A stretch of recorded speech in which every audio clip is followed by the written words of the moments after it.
Imagine watching a car pull out in front of you. Think of the shock, the spasm in your chest, and the gasp you take before you squeeze your eyes shut. You hit the car. Now imagine the following week. You have an important work meeting, but you don't have a car to transport you to that meeting. You feel overwhelmed, nervous, and a bit irritable. For the next month after the accident, you dream of the accident every night.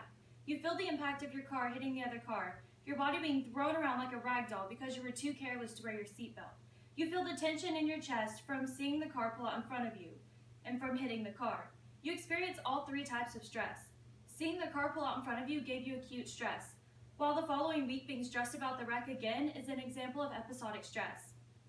The recurring dreams and constant worry over it for the next month is considered chronic stress. Short periods of tension can actually be beneficial to people, sharpening thinking and heightening physical response in situations where performance counts, such as business meetings or athletic competitions. But experts are clear that when individuals are routinely under assault over money, health woes, daily freeway commute, or whatever, a biological system that was designed to occasionally fight or flee gets markedly out of place. 2012, hidden risk of chronic stress. The people need to be aware of this difference and know the different types of stresses that they could be experiencing. After countless hours of studying and analyzing these types of stresses, I've compiled this speech to inform people on the types of stress and the effects that they have.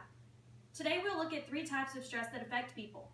First, we'll discuss acute stress, following by episodic stress, and then finally talking about chronic stress. First, let's talk about acute stress. The first of these three types of stress is acute stress. Acute stress is the most common type of stress. It occurs when one dreads an upcoming event or stresses about something that just occurred. This type of stress can actually be beneficial. College students use this type of stress to get motivation to cram for an exam or to complete projects. Parents feel that this acute stress when they have trouble at work or children that misbehave, but usually once the stressor is resolved, the stress is relieved. Acute stress generally does not last long, therefore there aren't many severe symptoms. However, the incidence of heart attacks and sudden death have been shown to increase significantly after following acute stress of natural disasters such as hurricanes, tornadoes, or tsunamis. And this consequence of this severe stressor evokes the fight or flight response. To combat these stressors, doctors will often prescribe medication or even time off work for mental well-being. Think back on your day today. You've had something that's given you at least a brief moment of stress. That was most likely acute stress. By knowing this, you have the knowledge to rationalize and overcome your stress. Moving on to the second point. We've talked about acute stress, and now we'll talk about episodic stress. Episodic stress is like Murphy's Law. What can go wrong will go wrong. People who have this type of stress are late to meetings, misplace things, and seem preoccupied. Short temper, irritability, feelings of anxiety, and tension are all symptoms of episodic stress. Episodic stress lasts longer than acute stress, but doesn't occur as often. It also is shorter than chronic stress. Generally, those with these type A personality are affected more. These people undergo longer periods of depression, anxiety, and emotional distress. Also, they have ceaseless worrying, and it's often brought on by their own unrealistic or unreasonable demands. When feelings of acute stress seem to last, you may be undergoing episodic stress. It's important to understand this difference. Moving on to my third point. Now that we've discussed acute stress and episodic stress, we'll discuss chronic stress. This third and final type of stress is considered chronic stress. This type of stress is potentially problematic when it becomes a daily part of life. This stress is caused by traumatic events, poverty, abuse, and many other things.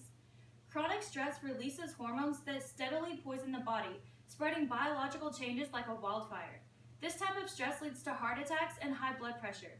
Coronary heart disease is also much more common in these individuals subjected to chronic stress, and recent research has focused on how to identify and prevent this growing problem, particularly with respect to job stress. Chronic stress is also closely related to depression. Chronic stress is the most serious type of stress and often requires visiting a doctor. This stress causes psychological distress, and by knowing how the stress occurs and the symptoms, one is able to identify whether or not to visit a doctor and seek additional help. In conclusion, the stress and its effects on people is what we have discussed today. Today we looked at the three types of stress, first focusing on acute stress, followed by episodic stress, and then finally concluding with chronic stress. Think back to my opening example. Now you know the different types of stress. First, seeing the car pull out in front of you was acute stress. The same stress a week later was considered episodic stress, followed by the same stress and reoccurring worry over the course of the next month, was episodic stress. Don't let these types of stress blindside you like that careless driver did. And instead of being careless without wearing your seatbelt, put on the seatbelt of knowledge and know your different types of stress. Thank you.